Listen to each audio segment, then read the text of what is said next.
We're in a series we started just a week ago that I'm calling The Habits of Happiness. And we're looking verse by verse through the book of Philippians, which is the most positive, the most joyful, the happiest book in the Bible. Now, one of the common mistakes that we all make is we fall into the trap of what I call when and then thinking. When and then thinking. In other words, when such and such happens, then I'll be happy. And you have done this all your life, and so have I. We fall into this when and then thinking. When I get into college, when I get married, when I have a baby, when I get a job, when my kids are born, when my kids leave the house, when and then thinking, then I'll be happy. Last week, I shared with you 5 laws of happiness, and one of them is that happiness is a choice. You're as happy as you choose to be. If you're unhappy, you can't blame anybody for your unhappiness, because happiness is a choice.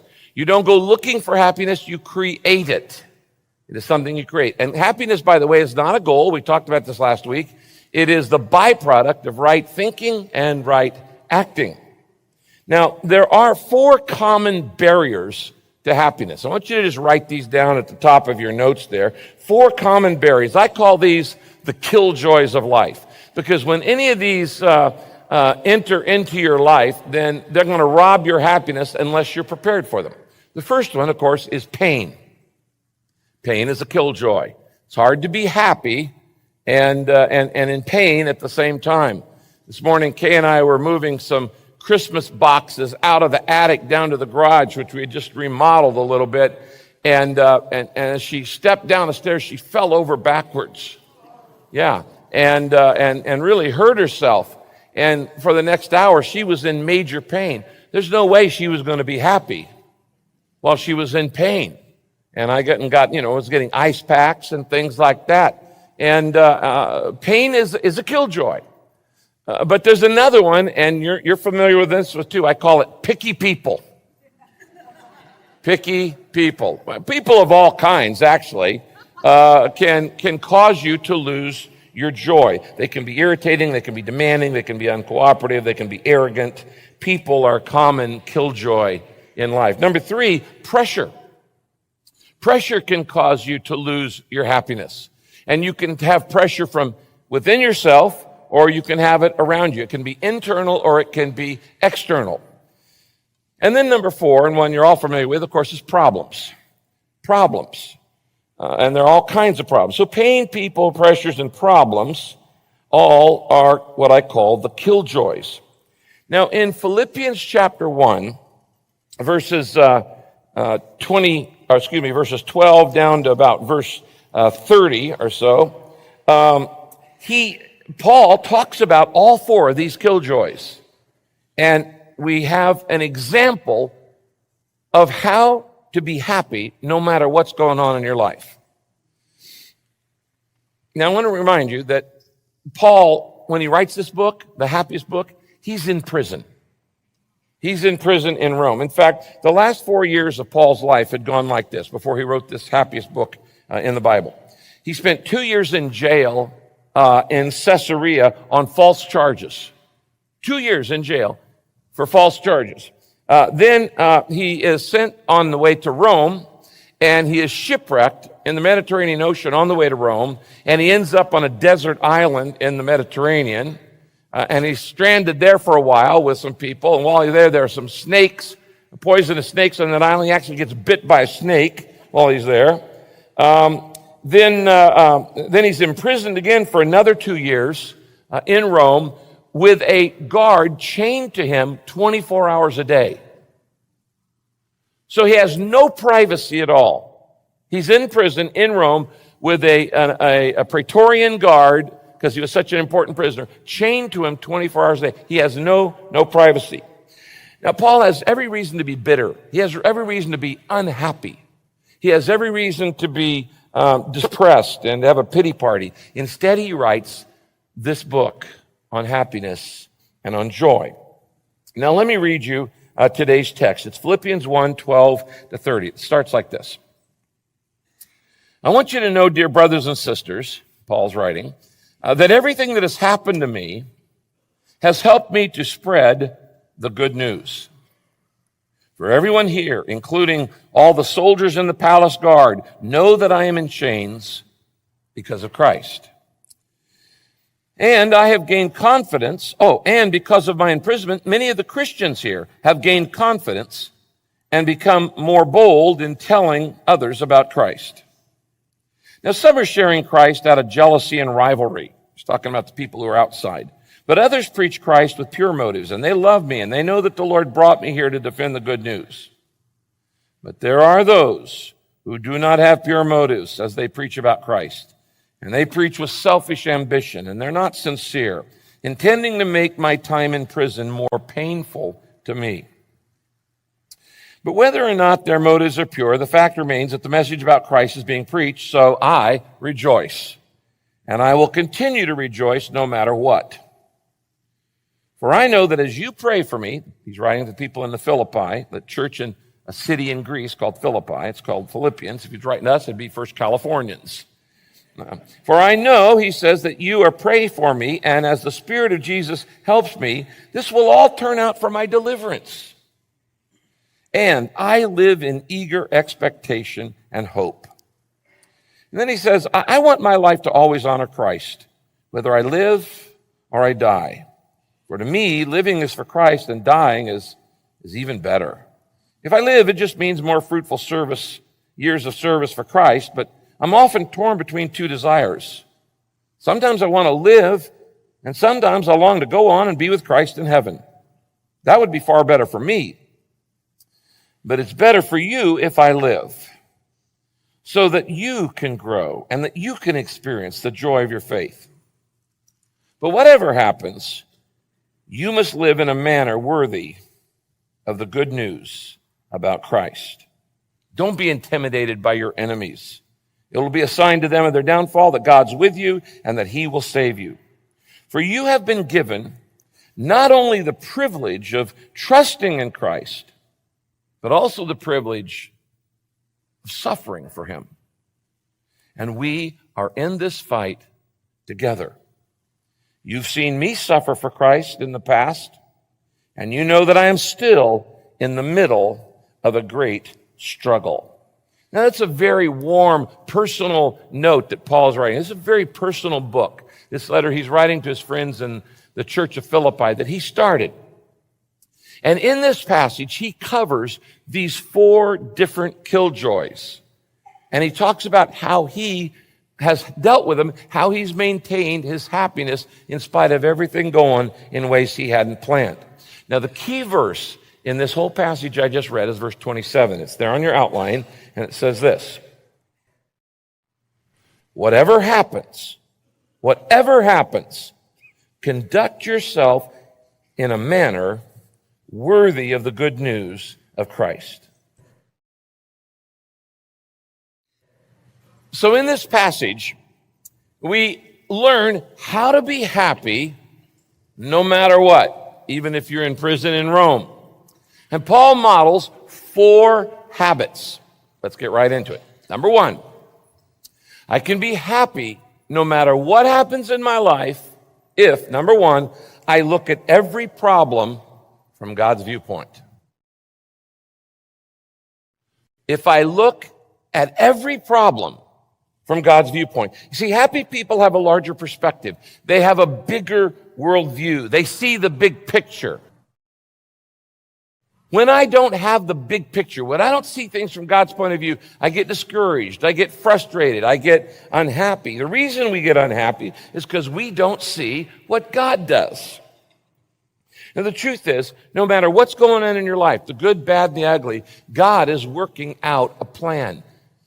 And he even takes all of our mistakes and even puts those into the plan. He says, I can use that too. My sins, yes. My faults, yes. What other people do, yes. God says, I can fit it all into the plan.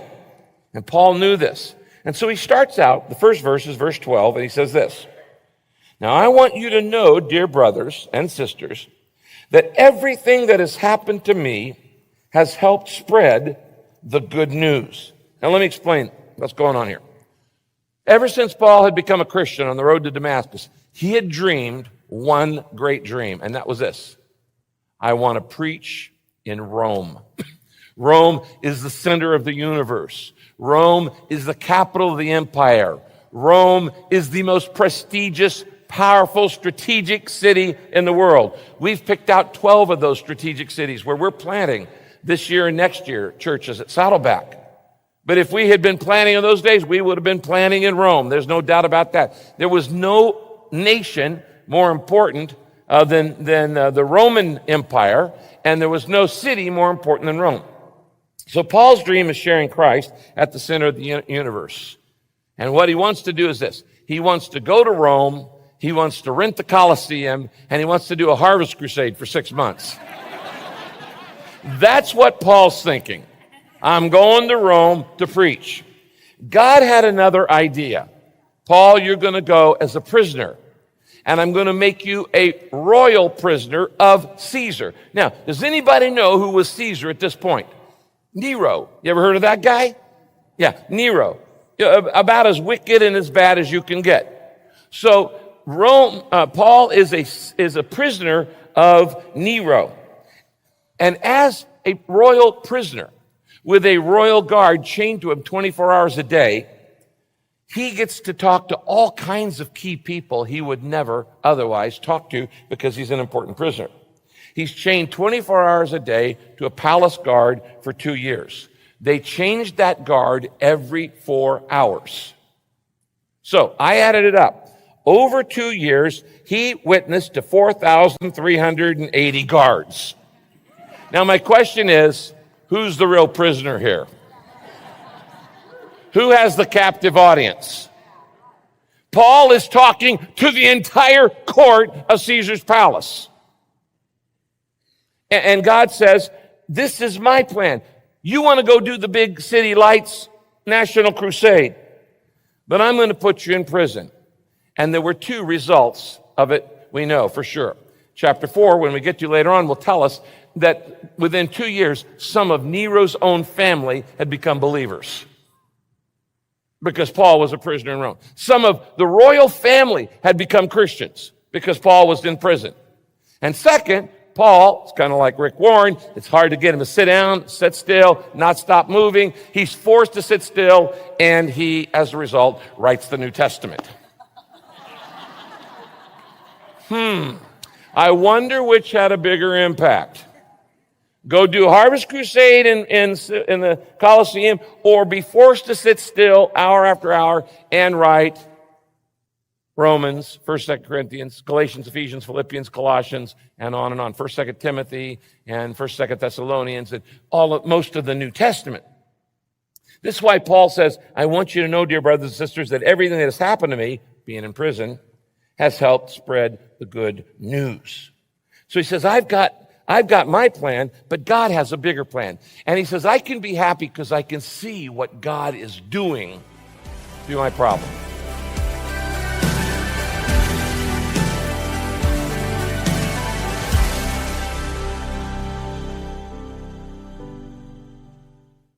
If you are enjoying learning about the habits of happiness and want to go deeper into this study with Pastor Rick, I have some great news for you.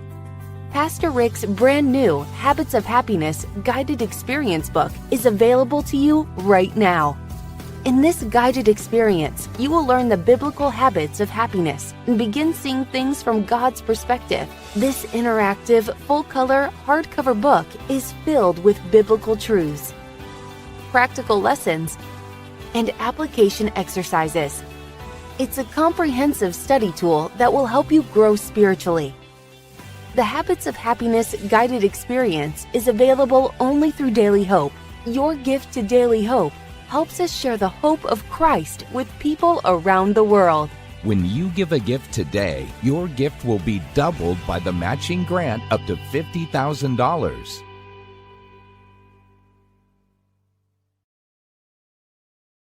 I want you to think of a problem that you're facing right now in your life. Okay? Think of a problem that you're facing in your life, and I want us to bow our heads for 30 seconds, okay? Just bow your head, and I want you to say these words in your heart. God, Help me to see this problem from your perspective. Help me to see this problem with eyes of faith. Amen. Now, anytime you have a problem and it's starting to get you down, you're starting to be unhappy, you need to do what Paul does. Learn to see it from God's point of view. What is God doing here? What's the bigger picture? What's the bigger perspective? And then you'll be able to face the problem in faith. And when you face the problem in faith, two things will happen. Write these down. First, it's a witness to unbelievers. When Christians handle big problems in faith, it is a witness to unbelievers. That's why in verse 13 he says, for everyone here, talking about the palace guard and in the royal prison, everyone here, including all the soldiers in the palace guard, knows that I'm in chains because of Christ. Well, I guess so. He'd witnessed over 4,000 times to guys chained to him. It's a witness to unbelievers. Number two, it's an encouragement to believers. Verse 14, he says this, and because of my imprisonment, many of the Christians here have gained confidence, those in Rome, and they've become more bold in telling others about Christ. It's a witness to unbelievers. It's an encouragement to believers. Have you ever thought that God might want to use the problem you're going through right now for the very same reason? You know, since Matthew died, both of these have been true in my life. It has been a witness to unbelievers. It's been an encouragement to believers. Why? Because Kay and I looked at the problem from God's perspective, not our own, and we faced it in faith. This week, the story went out in People magazine. I never imagined in my lifetime that I would ever be on People magazine. I mean, I know I'm that good looking, but I never imagined in my lifetime that I would be in People, on the cover of People magazine. So how many people have heard the gospel since Matthew died? Millions. Millions. Because of all of the stories and the interviews and the CNN and all that. Millions have heard the good news. And I could say, like Paul, I want you to know, friends, that all that has happened to me has worked out for the furthering of the good news. Have you ever thought that that might be true in the problem in your life? If you will look at it from that way, it's going to change your perspective in a major way. All right, number two, second habit. I can be happy no matter what happens if I never let others control my attitude. And this is a good example of Paul gives us right here in this passage. I can be happy no matter what happens in my life if I never let others control my attitude. I don't let them decide whether I'm going to be happy or not.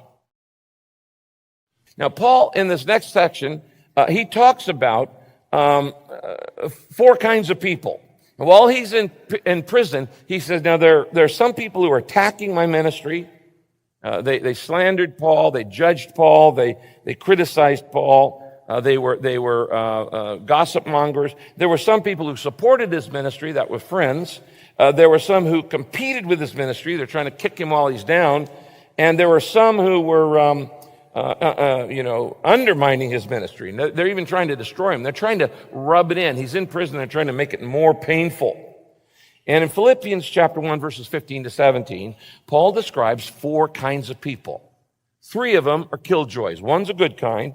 And he says, there are 4 kinds of people in my life. There are critics, who are slandering me and who are creating all kinds of controversy. There are comrades, that's my friends. There are competitors who are preaching Christ out of rivalry. And he said there are conspirators who just want to make my problem worse. They want to rub it in. They want to kick me while I'm down, while I'm in prison. They're my enemies. Now notice these verses there on your outline. First verse, this is verse 15, talking about critics. He says, it is true that some preach Christ because they are jealous and quarrelsome. Circle the word quarrelsome. That word in Greek is the word eris, E-R-I-S. And it means they love to argue. Have you ever met anybody like that? They love to argue. They love conflict. They enjoy creating controversy. They enjoy getting into a cat fight. These people are contentious. They are divisive. They are critical. Have you ever heard a radio preacher like that? They're out there. Have you ever read a blogger or saw somebody on social media who was contentious and critical of somebody's ministry or this or that? If you haven't, just go to my website. And you'll find hundreds. There'll be plenty.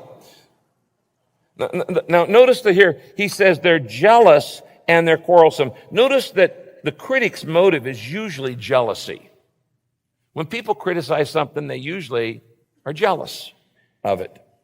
But what he's saying here is, he says, I have to deal with these people. And would you agree that few things could rob your happiness faster than being criticized? When you're criticized at work, or you're criticized by friends, or you're criticized by neighbors, your stomach starts churning. Why? Because we all want to be loved. We all want to be approved. We want everybody to like us. But let me give you a little happiness hint, one of those little HHs. You might write this down. I don't need other people's approval to be happy. I don't need other people's approval. I don't need other people's permission to be happy. You're as happy as you choose to be. If they're unhappy, that's their choice. But you don't have to depend on other people's approval in order to be happy. And if you haven't got it now, you're probably not going to get it. And you're going to be miserable if you try to live for the approval of everybody else. Paul is modeling here, never let others control your attitude. And some of these people, they're just jealous and they're quarrelsome and they're cranky and they criticize everything I do in my ministry. And then in the next verse, verse 16, he talks about the good guys. These are his friends. These are his comrades. He says, others preach Christ from genuine goodwill, and they do so out of love. That's the real reason we share the good news, out of love. And they know that God has given me the work of defending the gospel. So he says, those people bring me joy, obviously. Then in verse 17, he talks about another killjoy, competitors. He says, others preach Christ insincerely from a spirit of selfish ambition. Circle the phrase selfish ambition. He said, I hate to say this, but they're actually people in ministry. There are people with national ministries, radio, television, and books, and who are ego-driven. And how do you know when somebody's ego-driven? They put other people down all the time to build themselves up.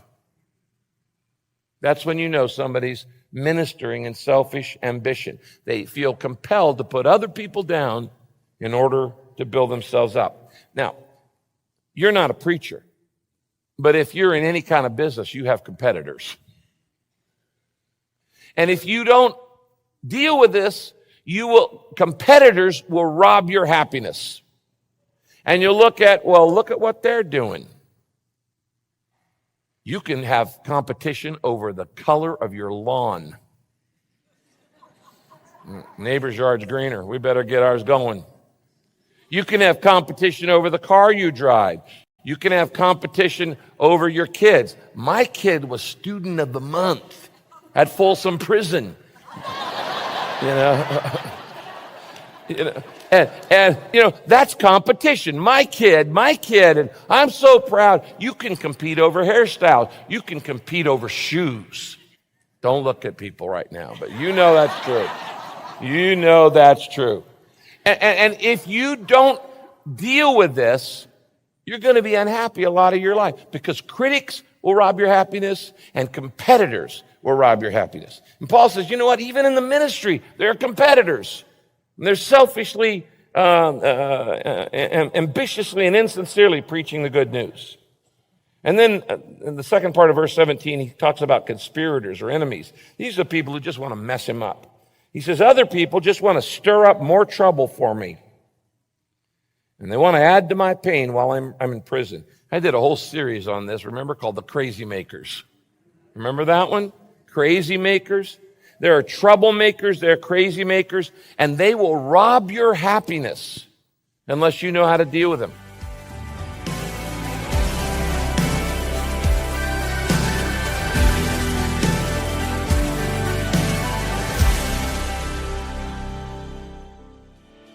Today, I want to ask you to join with Daily Hope as we focus on fulfilling the Great Commission of Jesus Christ.